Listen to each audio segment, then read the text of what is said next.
Այսօր մենք կբացահայտենք միջնադարյան գեղեցկության մութ գաղտնիքները։ Մի դարաշրջան, երբ կատարյալ արտաքինի ձգտումը կարող էր շատ ավելի թանկ արժենալ, քան ոսկեդրամները։ Նախքան տեսանյութը շարունակելը, հիշեցնենք բաժանորդագրվել ալիքին սրա նման ավելի շատ վավերագրական պատմություններ դիտելու համար։ 12-րդ դարի ինչ-որ պահի, Սալերնոյից մի կին իր առանձնասենյակում մի խառնուրդ էր պատրաստում։ Բաղադրիչները դրված էին ժամանակից մտնած փայտե սեղանի վրա։ Այնտեղ կային չորացած ծաղիկներ, անուշահոտ յուղեր հեռավոր երկրներից բերված համեմունքներ։ Դրանց մեջ, սակայն, փայլում էր մի թվացյալ անվնաս սպիտակ փոշի։ Նա չգիտեր, կամ գուցե գիտեր պարզապես չէր հոգում, որ այդ փոշին կապար էր պարունակում։ Նա ամեն առավոտ այդ խառնուրդը քսում էր դեմքին հուսալով ստանալ լիալուսնի պես թափանցիկ մաշ։ Այն, ինչ նա կստանար տարիների ընթացքում, շատ տարբեր էր լինելու։ Միջնադարյան գեղեցկության պատմությունը մարդկային վիճակի մասին մի հիացնող տագնապալի պատմություն է։ Սա պատմություն է այն մասին, թե ինչպես մեզնից գրեթե 1000-ամյակով բաժանված տղամարդիկ կանայք բախվում էին նույն տագնապներին, որոնք մենք զգում ենք այսօր հիացմունքի արժանանալու փափագը, առողջ, երիտասարդ գրավիչ երալու կամքը, այդ արտաքինի դիմաց ինչ-որ բան զոհաբերելու պատրաստակամությունը։ Սակայն այն ժամանակ պահանջվող զոհաբերություններն այնպիսի բնույթի էին, որ մենք դժվարությամբ կարող ենք պատկերացնել։ Դարերի միջով վերապրած միջնադարյան ձեռագրերը բացահայտում են կոսմետիկ բաղադրատոմսերի պրոցեդուրաների մի ամբողջ տիեզերք, որոնք տատանվում էին հետաքրքրաշարժից մինչ բացարձակ վտանգավորը։ Ժամանակակից հետազոտողները հայտնաբերել են հարյուրավոր նման բաղադրատոմսեր գրված կրոնական տեքստերի,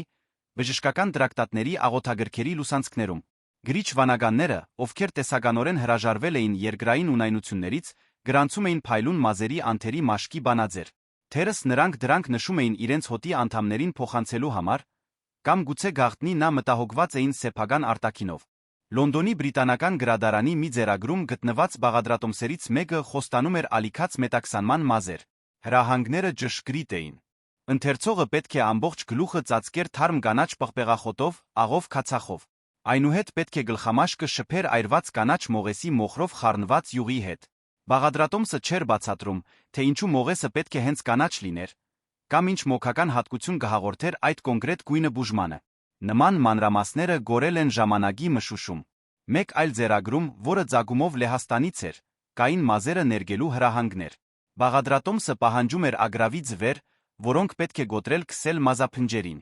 Սակայն նախքան գործընթացը սկսելը, կար մի կարևոր նախազգուշացում։ Անհրաժեշտ էր ատամներին յուղ քսել, որպեսզի դրանք չպծավորվեին։ Բաղադրատոմսի հեղինակը, ըստ երույթին, այդ դասը քաղել էր դժվար ճանապարհով։ Միջնադարյան Եվրոպայի գեղեցկության իդեալները զգալիորեն տարբերվում էին ժամանակակից չափանիշներից, թե ունեին մեկ հիմնարար ընդհանուր հատկանիշ։ Արտաքինը սոցիալական կարգավիճակի ցուցիչ էր։ Գունատ, գրեթե թափանցիկ մաշկ ունեցող կինը ցույց էր տալիս,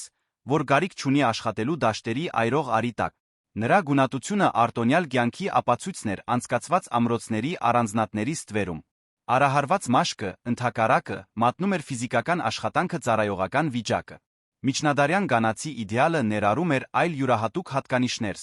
Շիկահեր բարակ մազերը բարձր էին գնահատվում, ինչպես նա կատարյալ հարթարված հոնքերը։ Բերանը պետք է փոքր լիներ վարդի գոգոնի պես։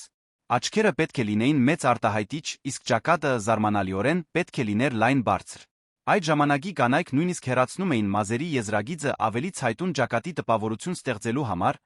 ինչը ասոցացվում էր խելքի ազնվականության հետ։ Այդ ժամանակաշրջանից պահպանված դիմանկարները տպավորիչ հստակությամբ պատկերում են այս չափանիշները։ 15-րդ դարի մի նկար, որն այժմ ցուցադրվում է Լոնդոնի դիմանկարների ազգային պատկերասրահում, պատկերում է մի ֆլորենցիացի տիկնոջ, ով մարմնավորում է այս բոլոր հատկանիշները։ Նրա մաշկը գրեթե եթերային գունատություն ունի։ Նրա հագուստը բարդ է չափազանց թանկարժեք։ Նրա մազերի գիծը նահանջում է մինչ գանգի գրեթե կեսը բացահայտելով մի ճակատ, որը ժամանակակիցները կհամարեին վեհաշուկ։ Նա միջնադարյան գեղեցկության կատարյալ մարմնավորումն է մի իդեալ, որի համար հազարավոր կանայք վտանգի կենթարկեին իրենց առողջությունն ու կյանքը։ Սալերնո քաղաքը, որը գտնվում է Իտալիայի հարավային ափին, առանցքային դեր է խաղացել միջնադարյան բժշկության կոսմետոլոգիայի պատմության մեջ։ 9-րդ դարում այնտեղ հիմնադրվեց արմտյան աշխարհի առաջին բժշկական դպրոցը։ Սկզբնապես լինելով վանական դեղատուն հաստատությունը զարգացավ դարձավ Եվրոպայի բժշկական գիտելիքների ամենակարևոր կենտրոնը։ Նրա համբավը գրավում էր ուսանողների հիվանդների ամբողջ մայրցամաքից, նրա ազդեցությունը կտարածվեր դարեր շարունակ։ Հենց այս մտավոր Երուսաղեմի միջավայրում հայտնվեց միջնադարյան բժշկության ամենանշանավոր դեմքերից մեկը։ Տրոտա անունով մի կին, որը հետագայում հայտնի դարձավ որպես Տրոտուլա, բժշկությամբ էր զբաղվում Սալերնոյում 12 տարում։ Նա պատկանում էր բժշկուհիների մի ընտրյալ խմբի, ովքեր սովորում դասավանդում էին Սալերնոյի դպրոցում, այն ժամանակ, երբ կանանց կրթության հնարավորությունը մերժվում էր գրեթե ողջ Եվրոպայում։ Տրոտան առանձնագի ուշադրություն էր դարձնում կանանց առողջությանը բարեկեցությանը։ Նրա աշխատությունները ներառում էին ամեն ինչ գինեկոլոգիական հիվանդություններից մինչ կոսմետիկ միջոցներ կազմելով մի ժողովածու, որը դարեր շարունակ շրջանառվելու էր Եվրոպայում։ Տրոտուլա անունով հայտնի տեքստերի համախումբը դարձավ պարտադիր ուղեցույց միջնադարյան բժիշկների բուժակների համար։ Նրա ազդեցությունն այնքան մեծ էր, որ նրա տրակտատների պատժեններն ու թարգմանությունները հասան Իսպանիա, Լեհաստան, Իռլանդիա մայրցամաքի գրեթե բոլոր անկյունները։ Տրոտայի տեքստերը բացահայտում են գեղեցկության խնամքի նկատմամբ բարդ մոտեցում։ Նա նշանակում էր դեմքի մաքրում, շերտազատում ցորենի թեփով խոնավեցում գրեմներով, որոնք պատրաստված էին ըստ հռոմեացի բժիշկ Գալենոսի բաղադրատոմսերի։ Նրա բազմաթիվ բուժումներ օգտագործում էին բնական բաղադրիչներ, որոնք մինչ օրս կիրառվում են։ Տեղական խոտաբույսերը, ծաղիկները, բուսական յուղերը, կենդանական ջարպերը կազմում էին նրա պատրաստուկների հիմքը։ Ներմուծված համեմունքները, ինչպիսիք են մշկընկույզը, դարչինը, մեխակը, նույնպես հայտնվում էին նրա բանաձերում, ցույց տալով միջնադարյան արտրի զարգացվածությունը։ Սակայն Տրոտայի կողմից թվարկված բաղադրիչների մեջ կային այնպիսիք, որոնք ժամանակակից հայացքով խորը մտահոգություն են առաջացնում։ Նրա տրակտատներում հիշատակվում են սնդիկը, ծծումբը, նատրոնը չհանգած կրը։ Կառնա արսենի մկնդեղի մի միացություն, որը կոչվում էր աուրիպիգմենտ, ոսկեգույն պիգմենտ, թերս ամենատարածվածը սպիտակ կապարը բնական պիգմենտ, որը հայտնվում էր բազմաթիվ տարբեր բաղադրատոմսերում։ Տրոտան օգտագործում էր սպիտակ կապարը մաշկը սպիտակեցնելու, արայրուքը բուժելու, մաշկի ջաքերը վերացնելու, նույնիսկ աչքերի շուրջ եղած լվերը ոչնչացնելու համար։ Նա հավանաբար լիովին չէր գիտակցում այս բաղադրիչի տոքսիկությունը, թե նրա որոշ ժամանակակիցներ արձանագրել էին մտահոգիչ դիտարկումներ։ Մատթեոս Պլատեարիուսը Սալերնոցի բժիշկ պարզ դեղամիջոցների մասին կարոր տրակտատի հեղինակ, նկատել էր, որ սպիտակ կապարը կարող է առաջացնել կաթված, էպիլեպսիա, պարալիզ, շնչառական դժվարություններ։ Այնուամենայնիվ, նա այս ազդեցությունները վերագրում էր ոչ թե հենց կապարին, այլ դրա պատրաստման մեջ օգտագործվող քացախին։ Նա սարսափելի սխալվում էր, բայց նրա սխալն արտացոլում էր ժամանակի բժշկական գիտելիքների սահմանափակությունը։ Մեկ այլ Սալերնոցի բժիշկ, որը հայտնի էր որպես Կոպո, արձանագրել էր, որ սպիտակ կապարը քայքայում էր այն կանանց լնդերը, ովքեր այն օգտագործում էին դեմքը գեղեցկացնելու համար։ Իսկապես, այս կոսմետիկ միջոցի կանոնավոր օգտագործումը առաջացնում էր կապտավուն գիծ լնդերի վրա ատամների բնորոշ մտնեցում։ Դրանք կապարով քրոնիկական թունավորման անհերքելի նշաններ էին։ Թե այդ ախտանիշների պատճառ հանդիսացող նյութի միջ կապը լիովին հասկանալի չէր։ Սպիտակ կապարի պատրաստումը հետում էր մի գործընթացի, որը գրեթե անփոփոխ մնաց դարեր շարունակ։ Կապարի թիթեղները դրվում էին քացախ պարունակող տարաների մեջ թողնվում մի քանի օր։ Քացախի քացախատուն ռեակցիայի մեջ էր մտնում մետաղի հետ կապարի մագերեսին առաջացնելով սպիտակ կեղ։ Այդ կեղն այնուհետ քերվում էր, աղացվում վերածվում նուրբ փոշու։ Արդյունքը մետաքսանման հյուսվածքով սատինե փայլով պիգմենտ էր կատարյալ այնքան տենչալի ամբասիր մաշկի տեսք ստեղծելու համար։ Մաշկին քսելիս սպիտակ կապարը զարմանալի էֆեկտ էր տալիս։ Այն հարթեցնում էր թերությունների տեսքը, հավասարեցնում մաշկի երանգը հաղորդում այդքան ցանկալի գունատ փայլը։ Նյութը լավ էր կպչում մաշկին, բավականին դիմացկուն էր տաքության ու խոնավության նկատմամբ։ Գործնական առումով այն բավականին արդյունավետ կոսմետիկ միջոց էր։ Խնդիրն այն էր, որ այն նա դանդաղ անողոք թույն էր։ Կապարով քրոնիկական թունավորման ախտանիշները զարգանում էին աստիճանաբար ամիսների կամ տարիների շարունակական օգտագործման ընթացքում։ Սկզբում դրանք կարող էին աննշան լինել անբացատրելի հոգնածություն, կրկնվող գլխացավեր, կենտրոնացման դժվարություններ, հիշողության խնդիրներ, վերջույթների ձագցկոց, սրտխառնոց երբեմնի փորկապություն։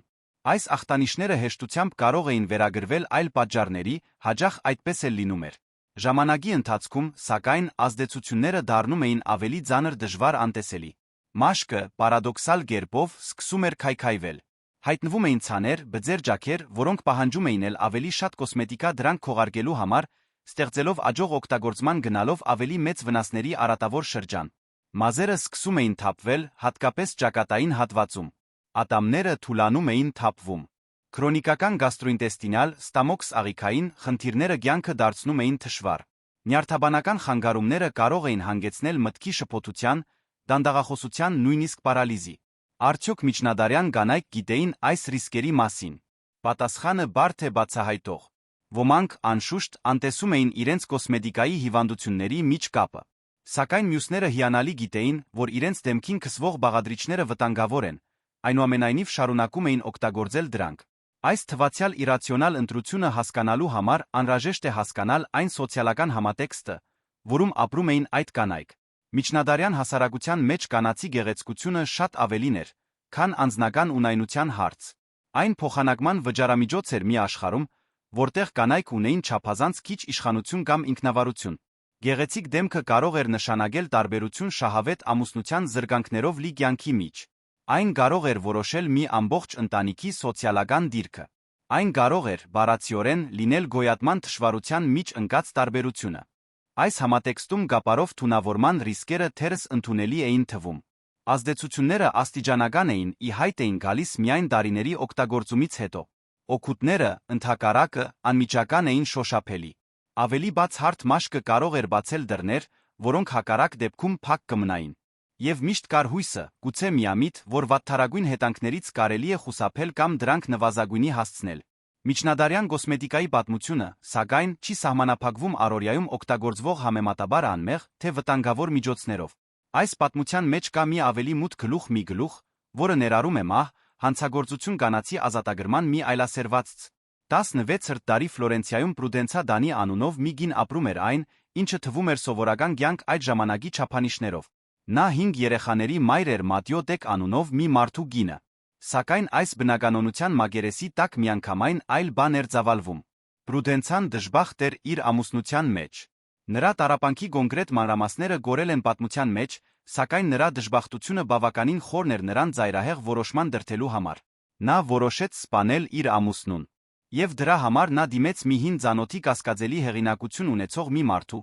ում անունն էր Պաչիֆիկո օծանելիքագործը։ Պաչիֆիկոն Պրուդենցային տվեց մի նյութ, որը նա լավ գիտեր։ Դա Արսենն էր, այն ժամանակվա կոսմետիկայի դեղամիջոցների սովորական բաղադրիչը։ Փոքր քանակությամբ օգտագործվելիս այն ծառայում էր մաշկը սպիտակեցնելու կամ մակաբույծներին ոչնչացնելու համար։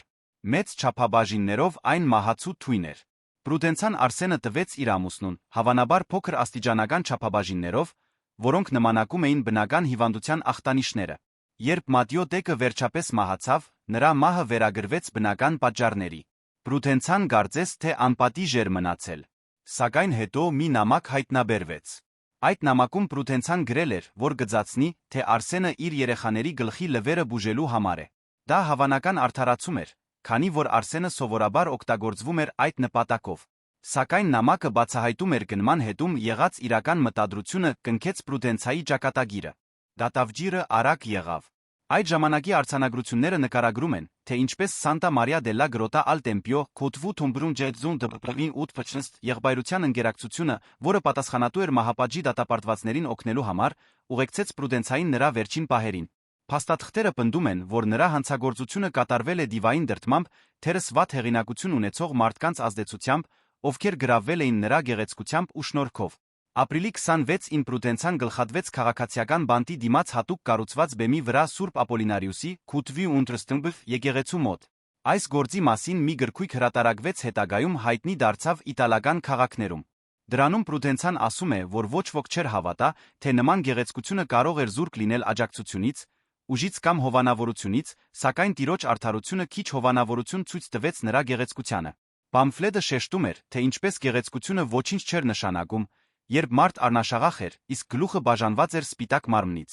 Պրուդենցայի պատմությունը կլիներ ընդամենը կրքի հողի վրա կատարված հանցագործության մեկուսի դեպք, եթե չլիներ այն, ինչ հետեց։ Հաջորդ տասնամյակների ընթացքում իտալական քաղաքներում մի մութ օրինաչափություն սկսեց ի հայտ գալ։ Դժբախտ ամուսնությունների մեջ հայտնված կանայք, առանց ամուսնալուծության իրավական հնարավորության, սկսեցին գտնել մեկ այլ ելք։ 17-րդ դարի Հռոմը ծայրահեղությունների քաղաք էր։ Հարստությունն ու աղքատությունը կողք կողքի էին ապրում։ Եկեղեցին հսկայական իշխանություն ուներ առօրյա կյանքի բոլոր ասպեկտների վրա, իսկ կանանց համար տարբերակները չափազանց սահմանափակ էին։ Ամուսնանալուց հետո կինը դառնում էր իր ամուսնու սեփականությունը։ Նա էր վերահսկում նրա ֆինանսները, ունեցվածքը, նույնիսկ տեղաշարժը։ Եթե ամուսինը լիներ բռնի, շնացող կամ պարզապես անտանելի, ոչ մի իրավական միջոց հասանելի չէր։ Ամուսնալուծությունը գրեթե անհնար էր կանանց համար։ Բաժանումը կնշանակեր անպատվություն ֆինանսական գործանում։ Հենց այս համատեքստում հայտնվեց պատմության ամենանշանավոր թունավորումների ցանցերից մեկը։ Այդ ցանցի կենտրոնում մի կին էր Ջուլիա Տոֆանա անունով։ Ծնված լինելով Պալերմոյում մոտ 1620 թվականին Ջուլիան մտերիմ կերպով գիտեր իր ժամանակի կոսմետիկայի մահացու գաղտնիքները։ Նրա սեփական մայրը կամ խորթ մայրը Տոֆանա Դաթամո անունով մի կին մահապատժի էր ենթարկվել 1633 թվականին իր ամուսնուն թունավորելու համար։ Ջուլիան սովորեց իր նախորդի ողբերգությունից կատարելագործեց իր մեթոդները։ Նա մշակեց մի բանաց, որը հայտնի դարձավ որպես Ագվա Տոֆանա, ուզվում փթնուտի անգույն, անհոտ գրեթե անորսալի մի թույն։ Ճշգրիտ բաղադրությունը գորել է, սակայն պատմաբանները կարծում են, որ այն պարունակում էր արսեն, կապար հնարավոր է բելադոննա, մահամորմ, մի բույս, որը հայտնի էր բիբերը լայնացնելու ավելի գրավիչ հայացք հաղորդելու հատկությամբ, երբ օգտագործվում էր փոքր չափաբաժիններով։ Ջուլիայի դիվային հանճարը նրա արտադրանքի վաճառքի ձի մեջ էր։ Թույնը վաճառվում էր փոքրիկ սրվակներով, որոնց վրա գրված էր Սուրբ Նիկողայոսի մանանա, թոնտուջի կոդտեստու, իբր թե մի հրաշագործ յուղ, որը ստացվել էր Սրբի ոսկորներից Բարի քաղաքում գտնվող նրա դամբարանում։ Սրվակների վրա նույնիսկ Սրբի պատկերն էր, ինչը նրանց հաղորդում էր պաշտամունքային առարկայի տեսք։ Ով էլ այն գտներ տանը, երբեք չէր կասկածի դրա իրական բնույթի մասին։ Ջուլիայի հաճախորդները հիմնականում հուսահատ կանայք էին, դաժան ամուսինների կանայք, ովքեր հարկադրված էին ամուսնանալ իրենցից շատ ավելի մեծ տղամարդկանց հետ, երիտասարդ աղջիկներ, ովքեր վաճառվել էին անծանոթներին իրենց ընտանիքների կողմից։ Այդ կանանց համար փոքրիկ սրվակը ներկայացնում էր մի բան, որն այն ժամանակվա իրավական համակարգը մերժում էր նրանց, այն ներկայացնում էր ելք, ներկայացնում էր ազատություն։ Օգտագործման հրահանգները մանրակրկիտ մշակված էին։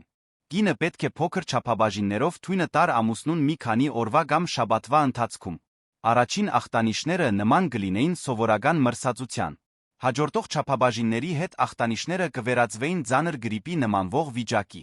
Ի վերջո, ամուսինը կմահանար, նրա մահը կվերագրվեր բնական պատճառների։ Այրին կժարանգեր նրա ունեցվածքը կվերականգներ իր ազատությունը։ Ագվա Տոֆանայի զոհերի ստույգ թիվը մնում է վիճելի։ Որոշ գնահատականներ խոսում են 2 տասնամյակի ընթացքում 600 մահվան մասին։ Մյուսներն ավելի զուսպ են։ Հստակն այն է, որ թունավորումների ցանցը գործել է տարիներ շարունակ նախքան բացահայտվելը, որ դրա զոհերի թվում եղել են բոլոր սոցիալական դասերի տղամարդիկ ազնվականներից մինչ սովորական արտրականներ։ Ինքը Ջուլիա Տոֆանան կարծես թե խաղաղ մահացել է 1651 թվականին երբեք չմեղադրվելով իր հանցագործությունների մեջ։ Սակայն նրա գործընկերները նույն բախտին չարժանացան։ 1659 թվականին պապական իշխանությունները վերջապես կազմաքանդեցին ցանցը։ Հետաքննությունը սկսվեց, ըստ որոշ տարբերակների, մի հաճախորդի պատճառով, ով խոստովանության ժամանակ իր ծրագրերը պատմել էր քահանային։ Այլ տարբերակներ պնդում են, որ ոստիկանությունը կանգնեցրել է մի սուրհանդակի, ով տեղափոխում էր թույնի նմուշներ։ Ինչ էլ որ լիներ պատճառը, հետանքները կործանարար էին ներգրավված կանանց համար։ 1659 թվականի հուլիսի 5-ին Հռոմի սրտում Կամպո դե Ֆիորի Չոնտենջերեդբեյֆ հրապարակում 5 կին հրապարակավ կախաղան հանվեց։ Նրանց թվում էր Ջիրոնիմա Սպանան Ջուլիա Տոֆանայի խորթ դուստրը ցանցի հիմնական ղեկավարը խորթ մոր մահից հետո։ Մահապատժի ենթարկվեցին նա Ջովաննա դե Գրանդիսը, Մարիա Սպինոլան, Լաուրա Գրիսպոլտին Գրացիոզա Ֆարինան բոլորը մեղադրվելով թույնի պատրաստման կամ տարածման մեջ։ Այլ 40 կանայք դատապարտվեցին ցմահ բանտարկության Ագվա Տոֆանա գնելու օգտագործելու համար։ Մեղադրյալների թվում կային նույնիսկ հռոմեական արիստոկրատիայի ներկայացուցիչներ, թե արձանագրությունները հուշում են, որ նրանցից ոմանք խուսափեցին պատժից իրենց քաղաքական կապերի շնորհիվ։ Ամենահայտնի մեղադրյալներից էր Աննա Մարիա Գոնտին, մի երիտասարդ կին, ով 19 տարեկանում արդեն 2 անգամ ամուսնացած էր եղել։ Նրա երկրորդ ամուսինը իրենից շատ ավելի մեծ մի ֆրանսիացի, կանոնավոր կերպով ձեծում էր նրան, նույնիսկ փորձել էր խեղդամահ անել հղիության ժամանակ։ Աննա Մարիան Ջիրոնիմա Սպանայի մոտ գտավ իր տառապանքի լուծումը։ Նրա ամուսինը քիչ անց մահացավ, նա նվաճեց իր ազատությունը սարսափելի գնով։ Ագվա Տոֆանայի պատմությունը լուսաբանում է մի տագնապալի ճշմարտություն նախամոդեռն Եվրոպայում կանանց վիճակի մասին։ Երբ ազատագրման իրավական ուղիները փակ էին, որոշ կանայք դիմում էին ծայրահեղ մեթոդների անտանելի իրավիճակներից խուսափելու համար։ Թույնը նրանց համար դարձավ գործողության գործիք մի աշխարհում, որը նրանց մերժում էր իշխանության ցանկացած այլց։ Հետաքրքիր է, որ նույն նյութը, որը սպանում էր ամուսիններին, վաճառվում էր նա որպես կոսմետիկ միջոց։ Արսենը Գապարը, որոնք կազմում էին Ագվա Տոֆանայի հիմքը, սպիտակեցնող կրեմների մաշկի խնամքի միջոցների սովորական բաղադրիչներ էին։ Գեղեցկացման սպանության միջ սահմանը բառացիորեն չափաբաժնի հարց էր։ Ֆորլի գոմսուհի Կատերինա Սֆորցան պատկերավոր կերպով մարմնավորում է այս երկակիությունը։ Կատերինան վերածննդի դարաշրջանի Իտալիայի ամենահզոր կանանցից մեկն էր։ Նա 12 տարի կառավարեց որպես իր որդու խնամակալ մարտահրավեր նետելով մշակութային սոցիալական արգելքներին, որոնք սահմանափակում էին իր ժամանակի կանանց։ Նրա ժամանակագիցները նրան համարում էին տղամարդկային առաջնորդ կանացի մարմնում։ Սակայն Կատերինան խորապես հետաքրքրված էր կոսմետիկայով գեղեցկության պրոցեդուրաներով։ 1500 թվականին նա կազմեց մի բաղադրատոմս գերազանց ջրի համար, որը սպիտակեցնում էր դեմքը, կոկորդը, պարանոցը, կուրծքը, ձեռքերը։ Բանաձը բարդ էր մանրակրկիտ ցույց տալով ալքիմիայի դեղագործության խորը գիտելիքներ։ Նրա բաղադրիչների մեջ, սակայն, կար աուրիպիգմենտը նույն դեղին արսենի միացությունը, որն օգտագործվում էր այն ժամանակվա մազահեռացման կրեմների մեջ։ Կատերինան միամիտ չէր այս բաղադրիչների վտանգների հարցում։ Նա կրթված բանիմաց կին էր, ծանոթ իր ժամանակի բժշկական գրականությանը։ Սակայն ըստ երույթին նա համարում էր, որ կոսմետիկ օգուտները փոխհատուցում են առողջության ռիսկերը, կամ գուցե, ինչպես իր ժամանակի շատ այլ կանայք, պարզապես չուներ ավելի անվտանգ այլընտրանքներ։ Կատերինա Սֆորցայի դեպքը մեզ վերադարձնում է այս վավերագրական ֆիլմի կենտրոնական հարցին։ Արդյոք միջնադարյան կանայք գիտեին, որ իրենց կոսմետիկան վտանգավոր է, եթե գիտեին, ինչու էին շարունակում օգտագործել այն։ Պատասխանը, ինչպես տեսանք, բազմակողմանի է։ Ոմանք, անշուշտ, անտեսում էին ռիսկերը։ Մյուսները դրանց մասին աղոտ գիտեին, բայց հավատում էին, որ վնասակար ազդեցությունները կազդեն միայն նրանց վրա, ովքեր չափից շատ են օգտագործում այդ նյութերը։ Շատերը, հավանաբար, հաշվարկում էին, որ գեղեցկության սոցիալական տնտեսական օգուտները գերազանցում են առողջության համար վճարվող գինը։ Իսկ ոմանք, ինչպես Կատերինան, պարզապես ավելի լավ տարբերակներ չունեին։ Կա հոգեբանական հարթություն։ Կապարով կամ արսենով քրոնիկական թունավորման ազդեցությունները զարգանում են լրելյայն տարիների ընթացքում։ Մարդկային մտքի համար դժվար է պատճառահետանքային կապեր հաստատել ներկայում կատարված գործողության այն հետանքների միջ, որոնք կդրսևորվեն միայն հեռավոր ապագայում։ Այս նույն դժվարությունը բացատրում է, թե ինչու են մարդիկ շարունակում ծխել չնայած գիտեն ծխախոտի ռիսկերը, կամ ինչու ենք մենք անտեսում կլիմայի փոփոխության մասին նախազգուշացումները, որոնք թվում են վերացական հեռու։ Միջնադարյան կանայք ապրում էին մի աշխարհում, որտեղ կյանքի սպասվող տողությունը շատ ավելի փոքր էր, քան այսօր։ Հիվանդությունները, դժբախտ պատահարները կյանքեր էին խլում բոլոր տարիքներում։ 50 տարեկանում կապարով թունավորումից մահանալը թերս առանձնապես ողբերգական ճակատագիր չէր թվում, երբ այդքան շատ մարդիկ մահանում էին ժանտախտից, ծննդաբերությունից կամ սովից շատ ավելի վաղ։ Սակայն սխալ կլիներ եզրակացնել, որ մեր նախնիները պարզապես տգետ էին կամ անզգույշ։ Պահպանված միջնադարյան տեքստերը բացահայտում են զարմանալի գիտակցություն կոսմետիկ պրոցեդուրաների հետ կապված վտանգների մասին։ Բժիշկները նախազգուշացնում էին կապարի սնդիկի վնասակար ազդեցությունների մասին։ Բարոյախոսները դատապարտում էին կոսմետիկայի օգտագործումը որպես մեղավոր ունայնություն, որը մարտահրավեր էր նետում աստվածային կամքին։ Երգիծաբան գրողները ծաղրում էին այն կանանց, ովքեր կործանում էին իրենց առողջությունը հանուն արհեստական գեղեցկության։ Միջնադարյան պոեմը, որը հայտնի է որպես Վարդի վեպը, բթթուն ջշտու բթֆչ գրված 13-րդ դարում, բացահայտող հեռանկար է տալիս այս հարցերի վերաբերյալ։ Պոեմի մի հատվածում մի իմաստուն պարավ խորհուրդ է տալիս երիտասարդ կանանց արտաքինի խնամքի մասին։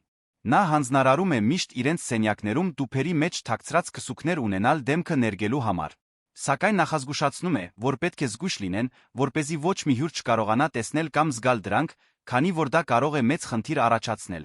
Այս խորհուրդը բացահայտում է մի կարևոր սոցիալական ճշմարտություն։ Կոսմետիկայի օգտագործումը միաժամանակ սպասված էր դատապարտելի։ Կանայք պետք է լինեին գեղեցիկ, բայց պետք է եռային բնականորեն գեղեցիկ։ Արհեստականությունը արտաքինի ստեղծումը հանդուրժվում էր միայն այնքան ժամանակ, քանի դեռ այն մնում էր անտեսանելի։ Կոսմետիկա օգտագործելիս բռնվելը սոցիալական ամոթ էր խոստովանություն այն մասին, որ բնական գեղեցկությունը բավարար չէր։ Այս հակասությունը միջնադարյան կանանց դնում էր անհնարին վիճակի մեջ։ Նրանց դատում էին իրենց արտաքինով, բայց դատապարտում էին այն բարելավելու համար անհրաժեշտ միջոցների համար։ Նրանք պետք է լինեին գեղեցիկ առանց ցույց տալու, որ ջանք են թափում դրա համար։ Նրանք պետք է գաղտնի վտանգեին իրենց առողջությունը ծածնելով, թե իրենց գունատ մաշկը վարդագույն շրթունքները բնական պարքներ են։ Վարդի վեպի նույն պարավը տալիս է մեկ այլ խորհուրդ, որն արձագանքում է դարերի միջով։ Խոսելով տղամարդկանց մասին նա հայտարարում է, որ կանայք պետք է իրենց հերթին խաբեն նրանց սիրտը չկապեն միայն մեկի հետ։ Հիմարություն է սիրտն այդպես նվիրելը, պնդում է նա։ Կինը պետք է ունենա մի քանի սիրեգան այնպես անի, եթե կարող է, որ լինի այնքան հաճելի, որ մեծ տառապանք պատճառի բոլորին։ Եթե գեղեցիկ չէ, պետք է ընդգծի իր արտաքինը։ Ամենադգեղները պետք է լինեն ամենանրբագեղ հագնվածները։ Այս խոսքերը կարող են ցինիկ թվալ, բայց դրանք արտացոլում են դաժան իրականությունը։ Մի աշխարհում, որտեղ կանայք ունեին չափազանց քիչ իշխանություն, գեղեցկությունը մանիպուլյացիան նրանց տրամադրության տակ եղած սակավաթիվ գործիքներից էին։ Կոսմետիկ միջոցները, որքան էլ վտանգավոր լինեին, գործիքներ էին գոյատման ազդեցության համար մղվող այդ լրակյաց պայքարում։ Միջնադարյան կոսմետիկայի պատմությունը, ի վերջո, պատմություն է իշխանության մասին, այն մասին, թե ով էր տիրապետում դրան, ով ոչ, այն մասին, թե ինչերի էին պատրաստ մարդիկ դրան տիրանալու կամ այն պահպանելու համար, այն գների մասին, որոնք պատրաստ էին վճարել։ Դա նա պատմություն է գիտելիքի դրա սահմանափակումների մասին։ Միջնադարյան բժիշկները շատ ավելի քիչ բան գիտեին տոքսիկոլոգիայի մասին, քան մենք այսօր։ Մարդկային մարմնի գործունեության մասին նրանց տեսությունները հաճախ սխալ էին, բայց իրենց սահմանափակումների շրջանակում շատերը անգեղծորեն փորձում էին նախազգուշացնել իրենց նկատած վտանգների մասին։ Նրանց նախազգուշացումները հաճախ չէին լսվում ոչ թե այն պատճառով, որ մարդիկ հիմար էին, այլ որովհետև դրանք անտեսելու սոցիալական տնտեսական խթանները պարզապես չափազանց ուժեղ էին։ Երբ մենք հետ ենք նայում խորում այն կանանց մասին, ովքեր կապար արսեն էին քսում իրենց դեմքին, գայթակղիչ է զգալ մի տեսակ ներողամիտ գերազանցություն։